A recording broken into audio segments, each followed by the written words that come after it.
नमस्ते बच्चों, कैसे हैं आप सब लोग। आज का टॉपिक जो हमारा है that is the percentage composition of elements, compounds. ठीक है, दोनों आ गए। तो बेसिकली अब हमें बेटा पता है कि जो कंपाउंड होता है, ठीक है, वो बनता है दो और दो से ज़्यादा एलिमेंट से मिलके। इतना तो पूरे चैप्टर में हम लोग समझ चुके हुए हैं। ठीक है, अब इसके अंदर अगर हम बात करते हैं जैसे कि पानी, तो पानी जो है उसका मॉलिक्यूलर फॉर्मूला होता है H2O। दैट मीन्स कि वो हाइड्रोजन ऑक्सीजन से मिलके बना हुआ है। नमक की बात करेंगे NaCl, तो सोडियम और क्लोरीन से मिलके बना हुआ है। ठीक है, बात करते हैं हम लोग कार्बन डाइऑक्साइड गैस की, तो कार्बन ऑक्सीजन से मिलके बना हुआ है। तो बेसिकली हमने इतना समझ लिया है कि एक कंपाउंड के अंदर दो और दो से ज़्यादा एलिमेंट्स मौजूद होते हैं। ठीक है, बट उन सब के एलिमेंट्स का प्रपोर्शन क्या सेम होता है? येस और नो, कुछ भी हो सकता है। ठीक है, कांट से।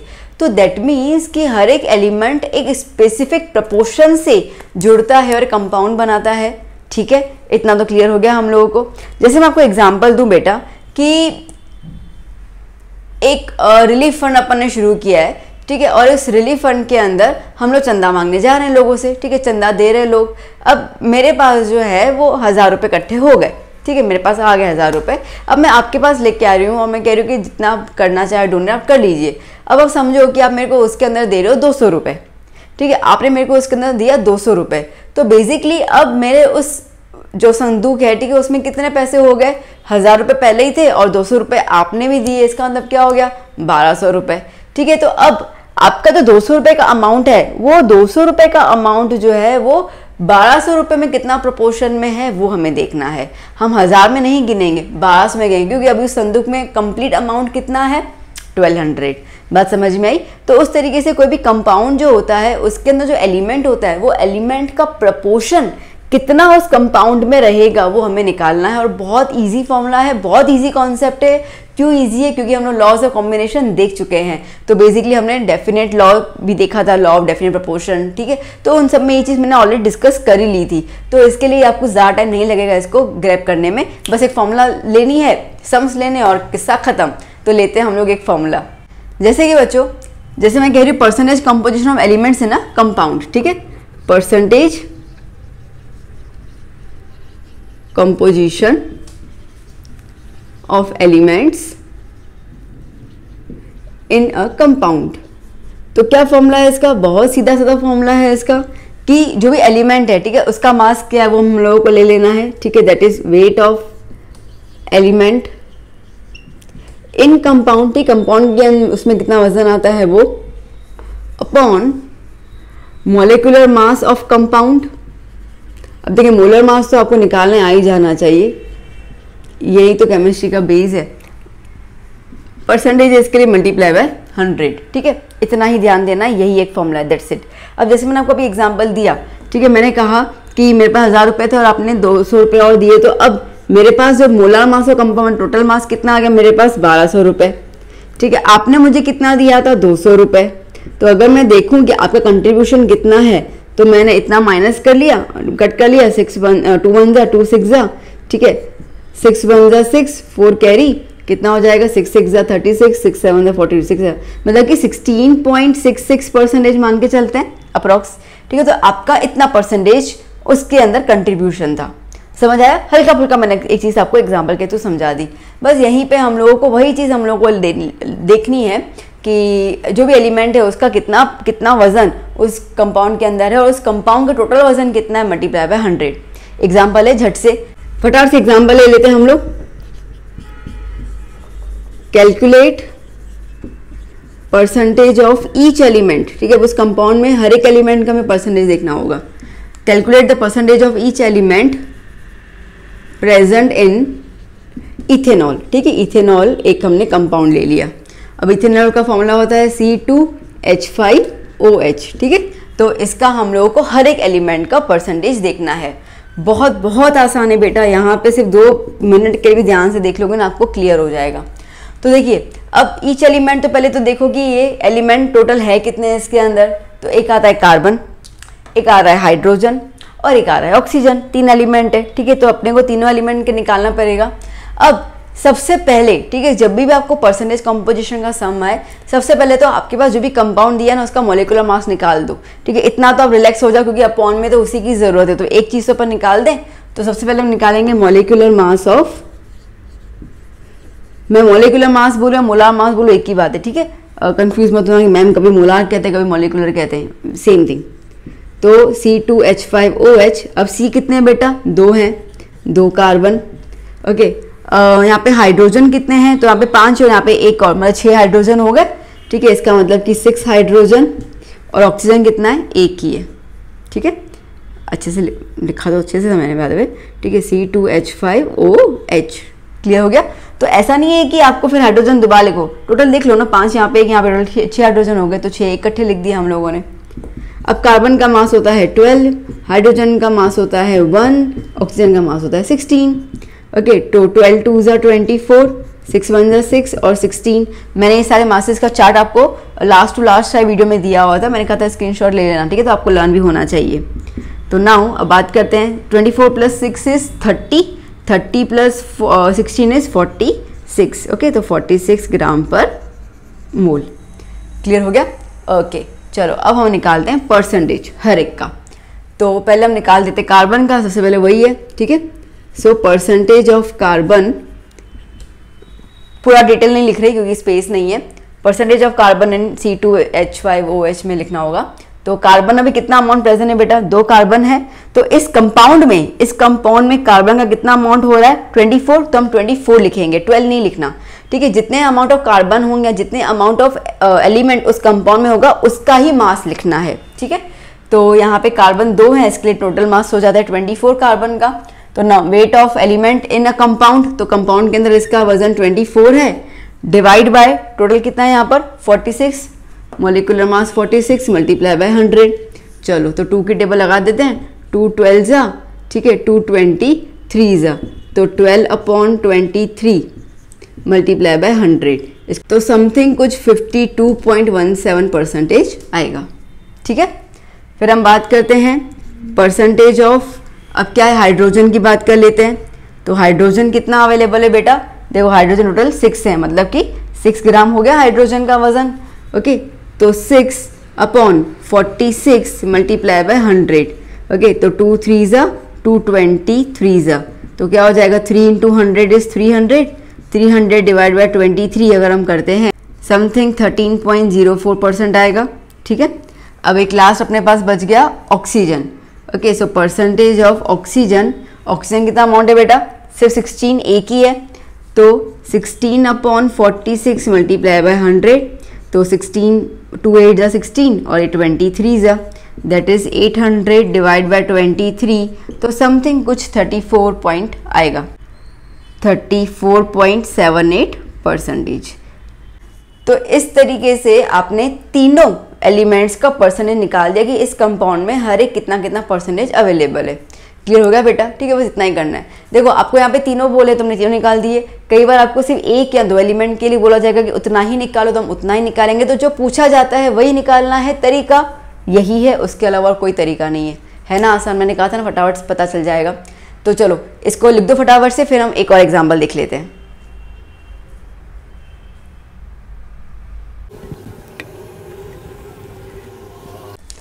एक एग्जाम्पल ले लेते हैं, बड़ा प्यारा सा एग्जाम्पल है।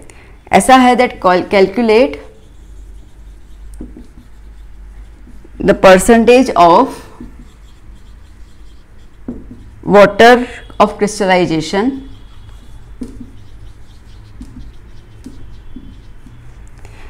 in the sample of blue vitriol, ठीक है। इसका आपको कंपाउंड भी दिया हुआ है CuSO4.5H2O। ओके, देखो बेटा, है ना थोड़ा सा अलग क्वेश्चन, ठीक है। तो क्या क्वेश्चन कह रहा है ये, calculate the percentage of water of crystallisation in the sample of blue vitriol, मतलब कि blue vitriol that is copper sulphate, ठीक है। तो कॉपर सल्फेट के अंदर जो वाटर ऑफ क्रिस्टलाइजेशन, इसका मतलब कि जो वाटर के मॉलिक्यूल्स हैं, ठीक है, वो कितना परसेंटेज मौजूद है वो बताओ, ठीक है। अभी तक हमने सिर्फ लास्ट में क्या किया था, एलिमेंट देखा था कि ठीक है कंपाउंड में जो एलिमेंट होगा वो। अब यहाँ पे बेसिकली कंपाउंड के अंदर जो एक और कंपाउंड है ना, वो कितना परसेंटेज है वो भी बताओ। तो कुछ भी पूछ लेते ना, एक ही बात है। शुरू करते हैं हम लोग इसको। तो ये देखते कैसे करना है। देखो सबसे पहले मैंने कहा था मॉलिक्यूलर मास पहले निकाल ही देना। तो सबसे पहले हम बात करेंगे मॉलिक्यूलर मास की, उसके बाद हम दिमाग बाद में दोहराएंगे कि करना क्या है हम लोगों को। ठीक है, तो मॉलिक्यूलर मास ऑफ CuSO4, मैं थोड़ा कंबाइंड लिख देती हूँ, CuSO4.5H2O। ठीक है, अब यहाँ पे क्या है, Cu एक ही है, सल्फर एक ही है यहाँ पर। ठीक है, O यहाँ पे एक यहाँ पे आ गया, और चलो अलग अलग करते हैं। तो यहाँ पे कितने, 4 ऑक्सीजन है। ओके, तो Cu एक हो गया, सल्फर एक हो गया, ऑक्सीजन 4 हो गया। मल्टीप्लाई है तो भले प्लस ही लिख देंगे, कंपाउंड के अंदर मौजूद तो है ना। ठीक है, हाइड्रोजन कितने हैं, 5 2 ज़ा 15, सॉरी 5 2 ज़ा 10, तो 10 हाइड्रोजन हो गए, प्लस ये जो 5 आगे होगा वो ऑक्सीजन के लिए भी एप्लीकेबल है, तो इसके लिए 5 कितने हो गए, ऑक्सीजन। ठीक है, मैं चाहती तो आपको सीधा मैं 9 लिखवा देती, पर शायद बच्चे कंफ्यूज हो जाएं, तो इसके लिए मैंने क्या किया, इसका अलग से लिख दिया और इसका अलग से लिख दिया। मल्टीप्लाई में है तो प्लस ही कर दिया हम लोगों ने, कोई दिक्कत नहीं है। तो कॉपर का मास होता है 63.5, सल्फर का होगा 32, ऑक्सीजन का है 16, हाइड्रोजन का है 1, ठीक है, और यहाँ पे भी ऑक्सीजन का है 16। ठीक है, तो कितना हो जाएगा, 63.5 प्लस 32 प्लस 16 4 ज़ा 64, 10 1 ज़ा 10, 15 16, 5 16 ज़ा कितना होगा, तो 5 6 ज़ा 30, दैट इज 80। ओके, काफ़ी अच्छा खासा मल्टीप्लिकेशन आ गया, सॉरी एडिशन आ गया। तो एक आया 63.5, 32, 64, 10 और 80 प्लस कर लेते हैं हम लोग, तो 0.5 का तो 0.5 रह जाएगा। 3 + 2 5, ओके, 5 + 4 9, 6 + 3 9, 9 + 1 10, 10 + 6 16, 16 + 8 इज 24। ठीक है, तो कितना है इसका, 249.5 ग्राम पर मोल। ठीक है, दैट्स इट, और कुछ नहीं है। अब इन्होंने पूछा क्या हमसे, इन्होंने पूछा है कि वाटर ऑफ क्रिस्टलाइजेशन का निकालो, तो मतलब कि जो वेट ऑफ एलिमेंट है उसके अंदर हमें पूरा का पूरा वेट ऑफ H2 लिखना पड़ जाएगा। अब देखो H2 का याद होना ही चाहिए 18, ठीक है, पता ही है, 9 से आप करते हैं तो मुझे मेरे साथ लर्न होना चाहिए। कुछ ऐसे है ना जिनको NaCl हो गया, H2SO4 हो गया, H2 हो गया, ये मुंह पे होने ही चाहिए आपके। चलिए नहीं भी है तो यहाँ पे कर लेते हैं। ठीक है, तो पहले हम देख लेते हैं molecular mass of H2O, molecular mass of H2O। ठीक है, तो 2 हाइड्रोजन और 1 ऑक्सीजन, कितना हो जाएगा, 2 1 + 16 दैट इज 18 ग्राम पर मोल, ये मैंने बताया। और बेटा देखो कितने मौजूद है, कितने मोल्स में मौजूद है, 5 मोल है ना, 18 ग्राम तो 1 मोल का वजन हुआ, तो कितने टोटल हैं, 5 हैं। तो इसका मतलब कि मास ऑफ 5 मोल्स कितना हो जाएगा, तो 18 × 5 कर लेंगे हम लोग, तो 90 ग्राम। क्लियर हो गया। ठीक है, चलो फॉर्मूला लगा देते हैं हम लोग। So percentage composition of H2O कितना है, H2O 90 अपॉन में कितना लेंगे हम लोग, 249.5 मल्टीप्लाई बाय 100। ठीक है, तो 90 × 100 अपॉन 249, 5 पॉइंट हटा दिया तो ऊपर एक और 0 लग गया, तो इसको अगर हम सॉल्व करते हैं, ठीक है, तो आएगा 36.75%, समथिंग लाइक दैट कुछ आएगा। ठीक है, तो इस तरीके से आपका वाटर का अमाउंट पूरे कंपाउंड में कितना मौजूद है वो हमने निकाल दिया। बात समझ आई बेटा, क्लियर हुआ। ठीक है, तो इस तरीके के सम्स भी आपको आते हैं। तो एक बेसिक एलिमेंट्स भी आते हैं, जो हमने एग्जाम्पल 1 में देखा था। एक कंप्लीट कंपाउंड के अंदर भी उसका जो छोटा सा कंपाउंड है वो भी आ सकता है। एक और एग्जाम्पल देख लेते हैं, ताकि अगर उसमें कुछ और भी चेंजेस तो आपको पता चल जाए। तो जस्ट नोट इट डाउन, फिर हम एक और एग्जाम्पल देखते हैं।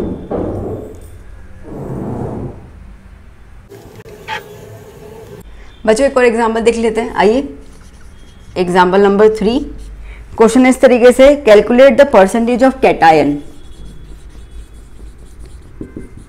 Calculate the percentage of cation in ammonium dichromate, in ammonium dichromate। ठीक है, इसका आपको फॉर्मूला दिया हुआ है यहाँ पर, NH4 twice Cr2O7। ठीक है, ये वाला फॉर्मूला दिया हुआ है आपको।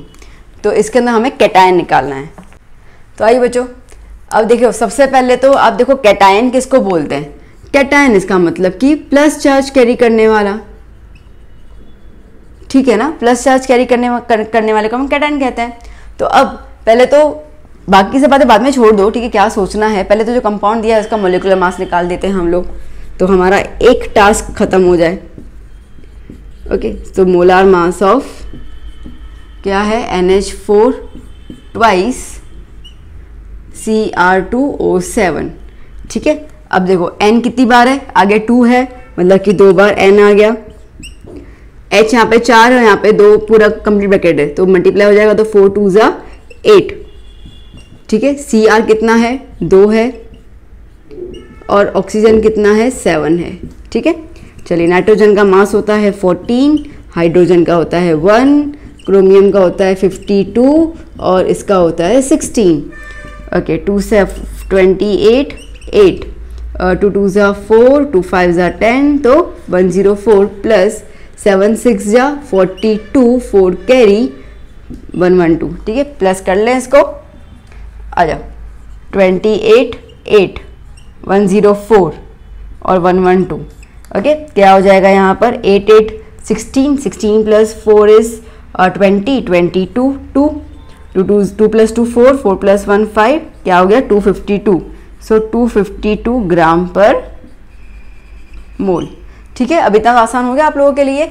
अब इन्होंने क्या पूछा है बच्चा, इन्होंने पूछा है कि परसेंटेज निकालो कैटायन का।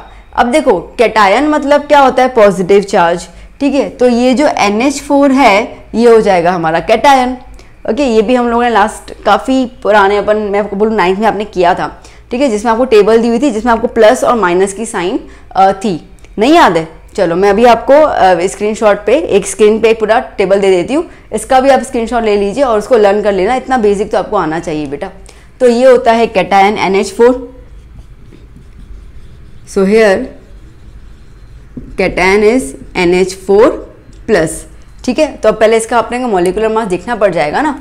ओके, तो क्या हो जाएगा, और ये कितना मौजूद है, 2 जितने मौजूद है, मतलब कि 2, ठीक है। तो खैर यहीं से अपन निकाल सकते हैं ना, ये रहा, ठीक है। ये क्रोमियम के यहाँ तक छोड़ दो, तो ये वाला पोर्शन आ गया, ठीक है, ये वाला पूरा पोर्शन आ गया, तो कितना हो जाएगा, 28 प्लस 8, ठीक है, ये रहा 28 प्लस 8 कितना हो जाएगा, 36, तो ये आ गया हमारा 36 ग्राम, ठीक है। That's it. तो यहीं से निकल गया, जरूरी नहीं आपको बाबा को शो करने की जरूरत पड़े ना, जरूरत नहीं है ना। चलो अब निकालते हैं हम लोग percentage of NH4 plus in compound, तो कितना है 36। ओके, डिवाइड में कितना लिखेंगे हम लोग, 252 मल्टीप्लाई बाय 100। ओके, सो 6 चलो 3 का इसका लगा देते हैं हम लोग, 3 का, ठीक है। तो 3 12 ज़ा, 3 8 ज़ा 24, 1 कैरी 4 ज़ा, ओके, 12 1 ज़ा 12, 7 ज़ा, तो कितना आया 100/7।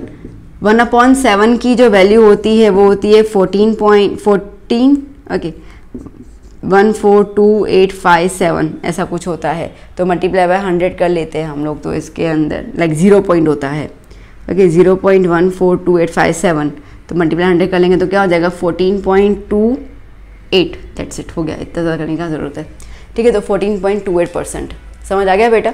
ये मेरे को वैल्यू थोड़ी याद थी कि 1/7 की वैल्यू होती है 0.14285, तो 0 पॉइंट के हिसाब से आगे यहाँ पे 100 है, तो मैं इसको 100 से मल्टीप्लाई कर लूँगी तो 0.2 पीछे शिफ्ट हो जाएगा, तो इसके लिए 14.28। बाकी तो आप डिवाइड कर लेना, कोई बड़ी बात है नहीं, ठीक है। तो इस तरीके से आया। तो बेसिकली आपने ये पॉइंट समझ आई बेटा। यहाँ पर परसेंटेज कंपोजिशन में आपसे कुछ भी पूछ सकते हैं, ईच एलिमेंट का पूछ सकते हैं, ठीक है। जैसे इन्होंने कैटायन पूछा, कैटायन पूछ सकते हैं। अगर हमारा कंपाउंड कॉम्प्लेक्स कंपाउंड है, ठीक है, जैसे पहला वाला था, तो कॉम्प्लेक्स कंपाउंड के अंदर कोई भी, जहाँ पे हम लोग 2 और 2 से ज़्यादा कंपाउंड्स एक साथ मिक्स होकर एक कॉम्प्लेक्स कंपाउंड बनाते हैं, उसमें कोई भी एक कंपाउंड को उठाकर भी बोल सकते हैं कि इसका कितना परसेंटेज है। तो कुछ भी हो ना बेटा, कुछ भी हो, अभी आपको बस एक ही चीज़ दिमाग में गांठ बांधनी है, और वो ये है कि कुछ भी पूछा जाए परसेंटेज में, आपको सबसे पहले निकालना है मॉलिक्यूलर मास। तो फर्स्ट स्टेप तो आपका मॉलिक्यूलर मास हो जाए, फिर आप देखो कि पूछा क्या गया है, उसका मास ले लो और इन दोनों को डिवाइड करके मल्टीप्लाई करके आंसर निकाल दो। बहुत इजी टेक्निक है और कुछ नहीं करना है इसके अंदर, ठीक है बेटा। समझ आया इतना? आई होप कि आपको ये पूरा क्लियर हो चुका होगा। अब देखो बेटा, जैसे हम लोगों के पास कंपाउंड था, ठीक है, तो कंपाउंड से हमने ये निकाला कि कितना एलिमेंट का परसेंटेज होता है, इसका उल्टा भी मौजूद है, ठीक है। अगर आपके पास एलिमेंट्स दिए हुए हैं परसेंटेज के फॉर्म में, तो हमें वहाँ से कंपाउंड का फॉर्मूला भी निकालना आना चाहिए। Both are the vice versa. समझ आ रही बात मैं क्या कह रही हूँ? ठीक है, मैंने ये बोला अभी कि अगर आपको यहाँ पर कंपाउंड दिया हुआ है, तो हमने ये निकाला कि उस कंपाउंड के अंदर हर एक एलिमेंट का परसेंटेज कितना है। इसका उल्टा मैं आपको एलिमेंट्स दे दूं कि एक कंपाउंड में ये एलिमेंट है और ये प्रोपोर्शन में प्रेजेंट है। अब आप हमें बताओ कि इसका कंपाउंड क्या होगा, मतलब कि उस कंपाउंड का मॉलिक्यूलर फॉर्मूला क्या होगा, तो वो भी हमें निकालना है। तो पहले आप इतना देख ले, फिर हम चलेंगे उस लेक्चर की तरफ जहाँ पे हम लोगों को मॉलिक्यूलर फॉर्मूला फाइंड करना हो।